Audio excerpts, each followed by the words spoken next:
and welcome to another episode of Single Black Female New England. I'm your host, Lollie Marcelin. I'm also your host, Angelita Shevins. And so we are on location in a city called Framingham. With that being said, Angie, would you like to do a disclaimer? Disclaimer is we're just having honest and open conversation about our experience as Black females living in New England, be it dating, work, or social life. Thank you for joining us. I do want to send a shout out. We've been getting a lot of feedback from people. Yes, we have. We are working on the technical side of making this better. We thank, because we've had a lot of brothers giving us feedback. We thank you so much, brothers, for the support and even just listening to the conversation and giving us feedback so that we can add your perspective as we have these discussions. Absolutely. And so the premise of our show is that we choose 4 words every week. Those words guide our conversation. At times they may not be the end all or be all of our conversation, but they guide our conversation and they are the point of topic for us to begin a discussion. I also would like to say that you can find us on channels such as Spreaker, Spotify, YouTube for the visual of this, Buzzsprout, Apple iTunes, and 67 other platforms that you can stream from.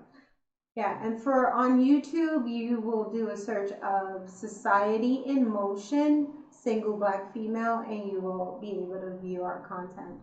That is correct. So I am going to kick off today's discussion, and I'm going to begin with the terminology of what's called agency. I find and believe that in New England, Black women do not have agency here. We do not have the power, the authority, the community, or even the collaboration for us to control a lot of the upward moving mobility in the state. And why am I saying that? There are a lot of Black agencies here. There are, if we take Boston While Black, which is a prominent organization here in New England that is for small businesses. They also have a number of other different events they have. But the goal is to bring Black entrepreneurs, Black professionals together to upbuild each other and to help us build a community and to help us build connections. And even with this agency that I think it's been here, what, maybe 15 years? I'm not sure. I thought it was a lot newer than that. But okay. Yeah, I'm not sure about that. Even with that organization, that still doesn't bridge the gap at a lot of these events. It doesn't bridge the gap on a lot of business professionals being able to network through powerful political circles in order to get a lot of our voices and concerns heard. It doesn't allow us to really be able to have an open and comfortable forum for change. And so agency, I find, is a struggle here. Now, with that being said, you have people like myself and Angelita and a number of other individuals who we want to speak our voices. We want to be able to be ourselves and authentic. And while being authentic, being able to help the community that we care about, which is Black women in New England. But even when trying to do that, because you don't have agency, what actually takes place is that you can put out, let's say, some content about maybe some concerns you have on a number of different social platforms. And a lot of those agencies who are here to support, and you'll reach out to them, which I did actually, to say, hey, we have a new show, it's about this, we'd like to do some collaborations, this kind of thing. And Zero Dark 30, no one responded. Now again, right, it's I just started, but I'm just saying, right, if the goal is that you have this big agencies for us and you have these organizations that say they want to help us as a community, then why can't we access it? And I firmly believe because it's more of a shell and not more of a core. Absolutely. So, what you're talking about is like the artifacts. The artifacts. Yeah, versus what's really happening. And, what I found is some of the agencies that have existed are, like what you say, more of shells than having substance. Yeah. And it you know, I guess it can be disheartening. Yeah. But I will say that I have kind of withdrawn myself. Okay. Where you are kind of new in New England, so you do a lot more. You're trying to, because that's kind of like what you're used to. That's You're correct. used to, being exposed to all these different agencies. And then not only that, where it's not more so a social show, but it provides impact, right? It provides impact. Because to be honest with you, that's what we want. We want for everything that we're doing, even these conversations, to have some impact. Have people consider, maybe create new agencies as a result of this conversation. So yeah, I can't speak too much to it because, like I said, I've removed myself from a lot of those things because, again, I used to partake and kind of be very gung ho about going to different events that's supposed to be for entrepreneurs, for if you want to do some political impacts, if you want to have some social impacts, and just have found that it's a lot of busy work versus, again, impact, which for me, productivity, I'm just big on that. I don't like wasting time and energy just for the sake of looking busy and seeming like we're doing something. I like to actually do things. And so, are you saying that you found that it's been impossible, not impossible, but an uphill battle just to do things because there isn't the support needed for us to do it here? Again, I just feel like it's just such a complex issue. I think people may get ideas, um, well-intended ideas, but then for the execution and the things that may need to be involved in order to, again, it takes a lot more, and it's very challenging sometimes, I think. And what I've found is people are so wrapped up in their day-to-day of surviving in New England. We talked about how costly it is to live in New England. Yeah. Yeah. So people get so caught up in a lot of that stuff that the time that it would really take in order to build things. I'm just even thinking about, I know a lot of like entrepreneur or wanting to be self-employed and kind of control, people who want to control their finances a bit more and not leave it up to just a job. So folks who've been in the insurance business, especially Black folks, it is difficult because you need to make sure you have some form of stabilized income coming in, right? Because building your books for insurance, building your clientele, a lot of times I feel like our folks are just so skeptical on so many things. There's a lot of work going into, and I believe rightfully so, because there's so many agencies in other places. I mean, we have trillions of dollars that we contribute to the economy, right? And there are a lot of people who will come in and take advantage of our spending power, but they're not really doing the reinvestment in the communities and things like that. And so I think people are skeptical. So when you do go to them trying something new, they're a little bit more hesitant. And real talk, what I've also observed, and it's just, I think it's just people's psychology being trained and conditioned, where as Black folks, we are more skeptical of each other, one another, than say if someone that is not of our race comes in and are trying to sell us things. We will give them a lot more airtime. We'll give them a lot more grace in trying to figure out what they're saying. Yeah. So okay.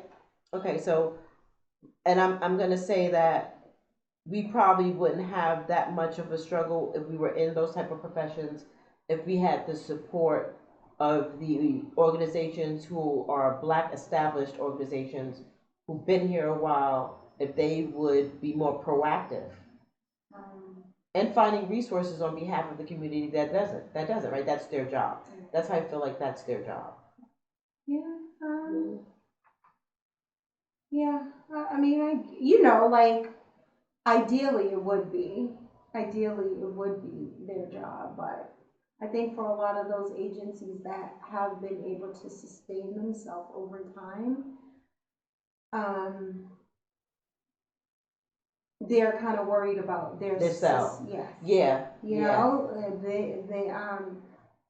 they have people who they have to make sure that they're providing for, whatever the case is. And again, it is the nature of the beast. We live in an environment that where the minority, especially the Black minority, and the population is very small. So the resources, and sometimes, often, a lot of the resources are overtapped. Yeah, yeah, for sure. You know. Sure. And then maybe not documented where it's showing progress Right. for the resources, right? Yeah. Okay, so Angie, I'm gonna have you do the second word. All right, next word to guide our conversation is toxicity.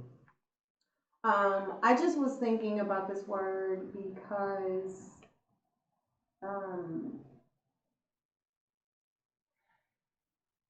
there are, within the past maybe 2 or 3 weeks, I've just been doing some reflection on conversations I've had with women over time, and just even observation of women over time,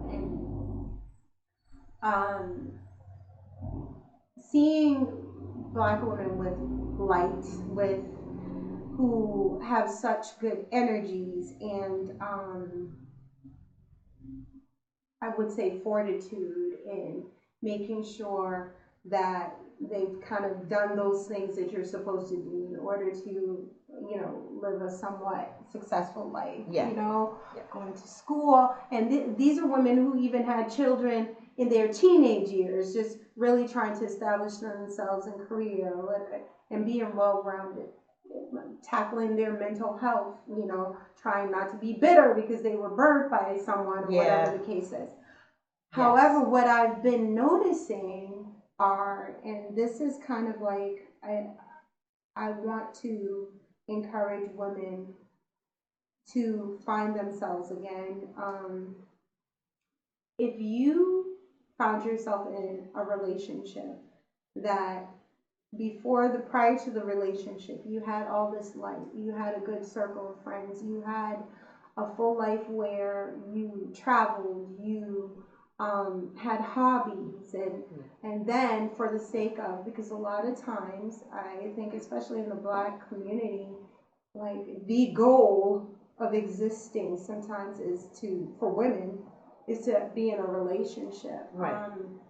And feeling like that your value has to be connected to being in a relationship. Yes. And you mentioned, like, and this is for whatever relationship, but I can only speak to, heterosexual relationships. But if you find yourself where you once was glowing, you had all these hopes and aspirations, and then you get into a relationship and you turn around and you don't notice yourself, you don't see yourself. There are just so many women, Lollie, that I've observed that were shining stars, and they've just become like dim, like black holes. And I just want to say, I just want to get back to you. You know what I mean? I think no one is, well, if you're looking for someone to blame in this situation, you have to look at yourself. Right. Because you can never be so self-sacrificing that you're willing to sacrifice your light just to preserve a relationship. And I think it's easier said than done, but 100% it is, but it really has to be self-preservation. And if you have that perspective, all will benefit. Because also, what I've found is that women who lose themselves in these relationships, that they are unmatched or unbalanced, or they're, because a woman is going to love, women love loving, right? But what I found, there are a lot of men that like using, that they do see a woman with all of this light, they're attracted to the light, but what the light does is often shine on the darkness and shine on things that they may need to improve. And rather than working together, it becomes this toxic thing where it's almost like the men develop a disdain. And yes, there's not a statistical study that I have, but data is data. And I could say that I've experienced and seen at least 10 women who've gone through this process, who stayed in relationship where they were giving so much that it drained the life out of them. And then the males, because truly, like, I don't think you could ever feel good when you're recognizing that you met someone with this light, and then as a result of this relationship, that light is dimming. So then you start to become resentful and hateful towards the woman. And I'm just like, I just want to call specifically for women, like, just rediscover your light. And if something is draining and killing you, you should not stay in it just for the purpose of saying you have a relationship. Um, if you have children, and yes, it's easier said than done, but I mean, it's something that I've had to do. Like, sometimes when alignment is so important, and it's a full word, which I don't want to go into the definition of it, because we have taken what many of the feedback has been, which is kind of shortening the conversation.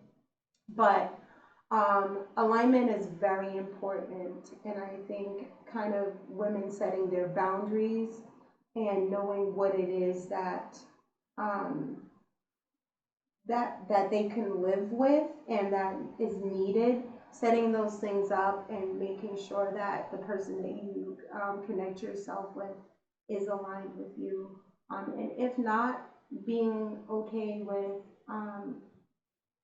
pivoting.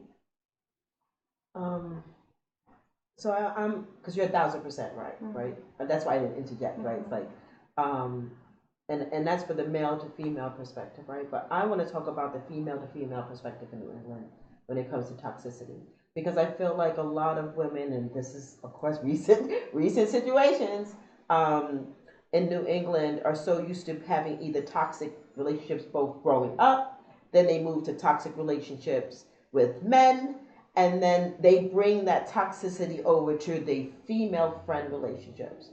And I think it's these small, sneaky things that you normally wouldn't pay attention to that become bigger and bigger and bigger, right? Like something as small as, let's say me and Angie go out and we love music and we love music events, and let's say we go to a concert, it's packed, and I'm like, I want to walk across the room, and Angie's like, no, I don't. And so something in me from something toxic before now creeps into the conversation with, oh, you just want to be seen. Right? Okay. Now, obviously, that person, this female, may have heard that from a male or a parent. Something in this person was influenced before they even became a friend with you. You're not even thinking that. But because they're toxic, and let's say we have a great relationship, we don't have, if we have a disagreement, we automatically get over it, we move on. So it's not a lingering, but they may be used to lingering arguments, lingering frustration, lingering problems, that when they finally get a breathing time to have a great time, that's not comfortable for them. So they got to find something to create toxic environments for. That's what I've seen a lot in New England with women. Yeah, and I think people do need to check themselves as far as finding out, do a evaluation. Like, are you dependent on drama? are you dependent? Because I find that some people, they do not know how to exist in peace. You know, they do not know. And it's kind of like what you're saying, where they might have been raised where it's just been chaos or whatever the case is. So sometimes when they come across someone who is loving, kind, sharing, or whatever, they may take that person for granted because that person is not rah rah, or they don't know how to exist in that, and sometimes they drum up drama, which is toxicity. So I think we all do need to check. I had to do some checking, like, hold on, Angie, like, it's always like, even when you hear about dating and girls talking about or females talking about a man who is actually treating them like a man should treat a woman, but they're like, oh, he's a buster or he's a lame. You know what I mean? I'm pretty sure you've heard those type of I things. have, but I think what I'm finding with the women being toxic is more that they feel, in order for them to have leverage Mm. in the dynamic of a female to female relationship, that the toxicity gives them the dynamic. It gives them some level of leverage. Most people probably wouldn't even think about it like that, but I'm starting to think that way. So for what I'm seeing, and I've had several different female relationships where things seemed okay, but there was always an underlying. We could always just simply say jealousy, right? But I'm starting to think more now that the toxicity is a large veil for insecurity that is pushed out every single time they meet another woman when they don't have that drama in their life. They don't surround themselves by men who are not healthy for them. They don't surround themselves or keep themselves around females who are not healthy for them. They do not have an argument, drag down fight with a female friend and be like, let me call you tomorrow. Yeah. Right? And I think a lot of women that I've met here do. I also see that they create a level of toxicity, so there's a barrier between their male female relationship and their female female relationship. So if that were to ever intertwine, we all went out one day. Let's say we all went out. I went out with my man, you went out with your man, we went out, we double dated. Okay? That female who's insecure, used to toxicity in whatever relationship you got going on, notice that you and your man so happy, y'all so relaxed, that they then begin to say and do things. I'm trying to follow. Okay, so a prime example to me is I when mean, like a as an example. Yeah. So an example would be, let's say we all went out bowling, and you called and asked me, what am I wearing? I'm wearing red jeans and a red shirt. You're like, oh, okay. My man's coming with me. I don't know if you should wear that. What? I don't know if you should wear that, right? Okay. And you're like, why? You're like, oh, he may be looking at you. I don't want him to feel that way. Okay, that's a level of toxicity. Why? Because maybe her man has told her, don't wear that. Don't wear that color. Don't wear that. And because your man is saying nothing about it, he's happy with it, that now she's feeling threatened because you're going to wear something that's going to make you stand out. She might be also feeling threatened in the fact that her man may cause an argument with her, even though she's not wearing it. Oh, don't you wear that. Right? That's what I mean. Okay. All right. So I will say, I have not had those experiences with women in New England. And maybe it's been because my friends, first off, all of my friends are drop dead beautiful. I often say it. I don't know why my circle is so beautiful. Yeah. It just happens to be that way. All of my friends, and we have folks who are very bohemian, to people who are very diva-ish, but they're all beautiful, and then good people, like heart-wise, you know what I mean? So I have not had those experiences. Maybe it's because again, most of my friends, I've known them for over the minimum of like 20 years. Okay. And so I've never had that dynamic, but at the same time too, I just always think of something my mom always says to me: quality over quantity. So that and maybe it's just because now you're in the new search because you're just a transplant here, and so now you're going out and putting out your feelers or whatever the case is. Where maybe I was I basically grew up with a lot of these females or whatever the case is. So yeah, I haven't really experienced that with females. And also too, like if I sense that a female might be that way, it's just not someone I'm going to surround myself with or entertain. Okay, so then that's going to bring me to another word, which I think that there's a double standard in New England. I think that there's a double standard when it comes to sexual harassment. We have a large same-sex environment throughout New England. And I can name 10 times, I've been here 3.5 years, I can name 10 times, I can name 4 specifically since January of this year, in which either a friend of mine's or someone I seen at any place I was at were being sexually harassed by another woman. So what do I mean by this? Okay, I'll give you an example first on me, where I had went to Big Night Live. I went to go see Beanie Man there. I was by myself. For many of us in New England, in the Massachusetts area, if you've been to Big Night Live, you know when you first walk in, you go upstairs, and then you could walk directly into the big room, and then there's a bar right there, directly facing you. I went to the bar, stood at the bar, ordered a Prosecco, and was there for no more than maybe 5 minutes.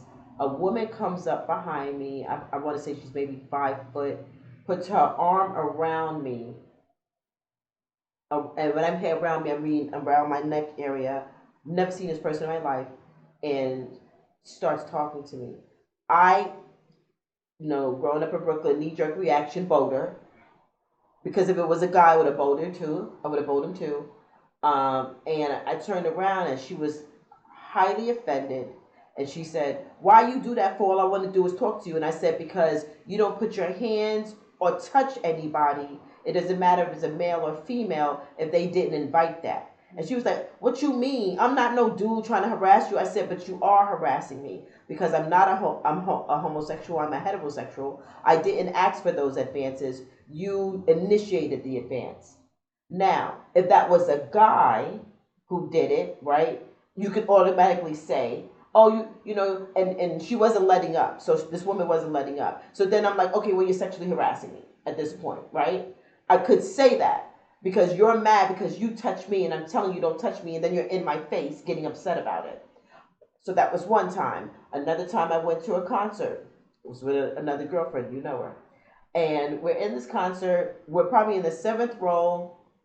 We're in Rhode Island at that a big arena there. And there was a group of women behind us. They were same sex, lesbians. Mm-hmm. They were same sex. And the long short is that one of them grabbed the girl I was with around her waist, saying, "You're so cute. You're so sexy." And she was like, "Get off me. I like men." And the girl wouldn't get off her. And I said, "You need to get off her immediately before we call security." The girl got off of her, but then was talking shit. And I'm like, okay, to the girl I was with, I said, "We should report it. That's sexual harassment."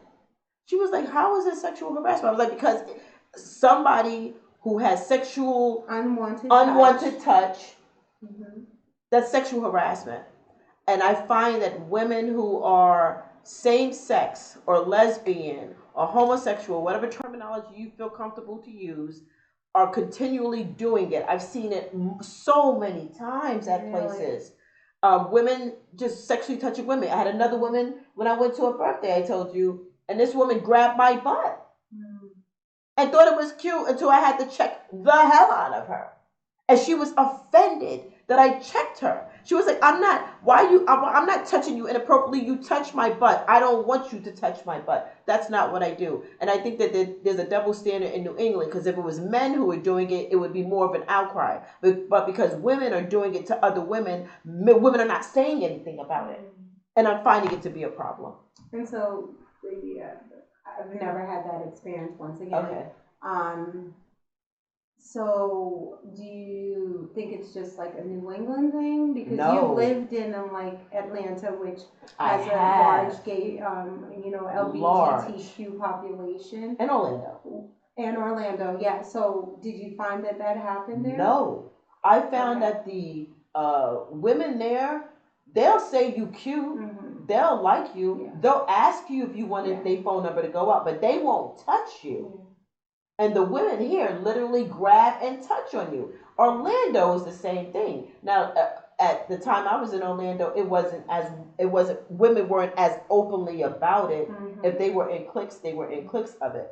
But they weren't literally going up to women who are heterosexual and doing that. So I haven't had women doing that to me, but yeah, I do feel that there is this familiarity or this entitlement that even the men, so I've had those experiences with men when I've gone out, like feeling like I love to dance, I go out to dance, and it's just very rare that I'll even let someone hold my hand as I'm dancing. It's usually a space between us, right? Kind of like the church hugs.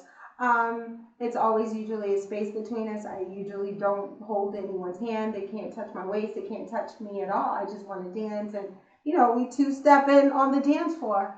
But I have found, and they do get upset. So somewhat aggressive, and they're touching, touching very intimate parts of your body, like your waist, you're close to your bottom, and absolutely. So I've had that. So I guess I've had that with males, but I haven't had the the women doing that in here. But there is this air of entitlement and just invasiveness. Yeah, I don't know what it is here in New England. And I will say, it's different, because when I do travel and go other places and go out, I do find the men to be more gentlemanly, and they're inquiring, would you like to dance? And, oh, may I take your hand? Blah, blah, blah, That part. Okay. So our final word for this conversation is self-reflection. And I will start this off. And just self-reflection, I just think it's very important. I have not dated seriously, or this is, what is this? We're going on maybe 11 years now. Yeah. And actually even prior to that, when I separated from my husband. So I would say it's more so of like 12 to 13 years of not, dating or being in a relationship. And now I say it's something that I want, but I'm finding I need to do a lot of self-reflection. Like when I come across, men that are men of quality and who are possibly good candidates, I do find that I have to reflect on my behavior.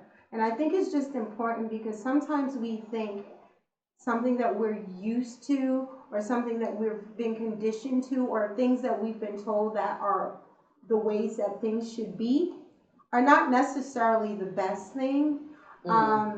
Okay. And so what I'm finding is, there is such a huge learning curve. I'm finding that I'm learning things about myself. And I guess I would just invite other people who may be saying, hey, it's so difficult to find someone, to really start doing some self-reflection. Like, are you coming across people that you automatically shut down? Human beings are human beings, right? Yes. But you really are putting these functions, these inputs Yeah, these and you're inputs. expecting these outputs, Yes, right? yes, And yes. whereas you're not giving space for people to really get to know each other. And I find, because you know, you and I have these conversations Yes, where yes. we now have to kind of, and it's good to have a sounding board with someone who's going to tell you the truth. Yeah. But what I've been finding is that in this season of trying to date, I've been doing so much self reflection. And what I've been coming up with is that there are things that I really need to recondition myself with. And yeah, and a huge thing is self sabotaging, you know, sabotage, like very quick to, someone said, throw a grenade. Blocked, not doing that. 0%. Like that TikTok guy says I all the have time. to apologize to all of the fellas that I blocked. Yes, I blocked so many. Just on. I mean, No. But seriously, I do think too. Also, can we get back to having conversations and just saying simply, we're not a match, we're not aligned. Right. It just closes the door. Yeah. Rather than just blocking someone because they might have said something that you don't like. You gotta reflect on that, Lollie. I'm the block queen. I will block you 0%. I'm a recovering block queen. She a recovering block queen. I am in my prime of blocking. I'm like, not doing that. Self-reflection. Even myself, right? Because again, right, I've been 100% basically celibate for 7 years. Definitely in the mood to break it now. Definitely dating and expectations along with that. I'm having to self-reflect on. Me and Angie were just talking about the other night when I was like, you know, because we are content creators, and then we're listening to all these content creators about relationships and what's timing and what's the right move and how you should play it like this, and if they do that, you do this, and all these games. And me and Angie don't like relationship games. We just want to be authentic and be ourselves, and if we're loving and kind, be loving and kind, and not be taken advantage of, and then be cautious about it.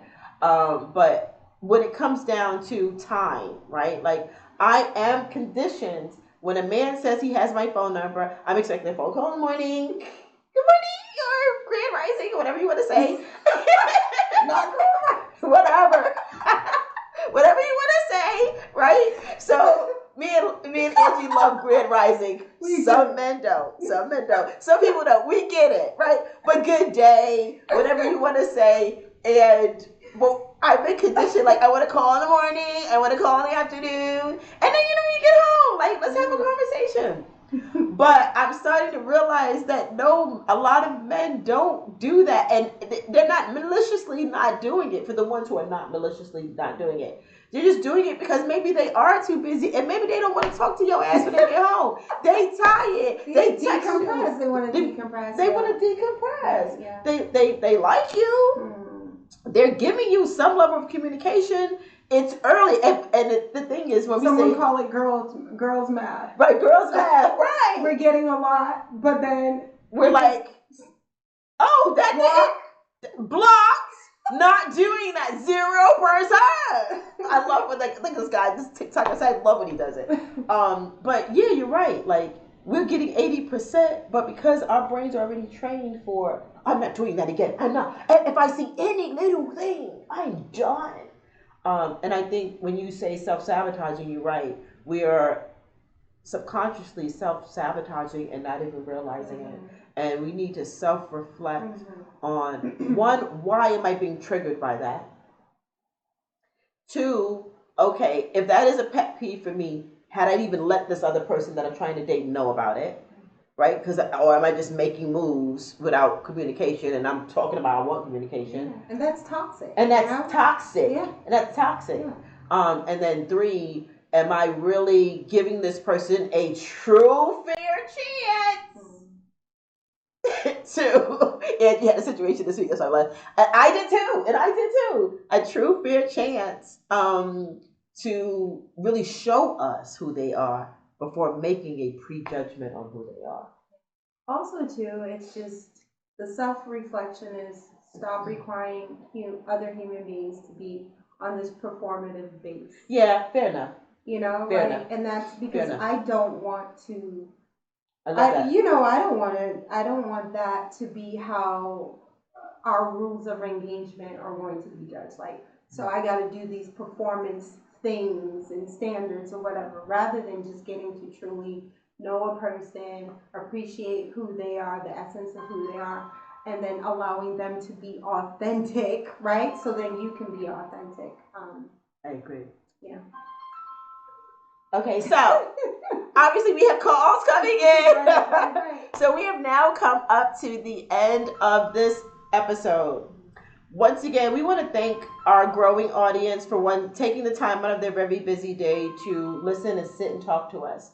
The second is that allowing us an opportunity to, she's going to get her phone, allowing us an opportunity to express our opinions in an open forum and then have the feedback that we need to get your true opinion on what your thoughts are and how it's impacting you as a single black female in New England. This episode airs this Friday coming up, which will be the 5th of September. But we air every Friday at 12 a.m. So if you're interested in our content, you like what we have to say, please support us. $1, $2. Help us grow our channel. Help us grow our community in New England. Help us grow our voices. Angie? Yeah, and keep the feedback coming. We appreciate it. And thank you very much for tuning in. Thank you. Talk to you later. Bye-bye. Bye.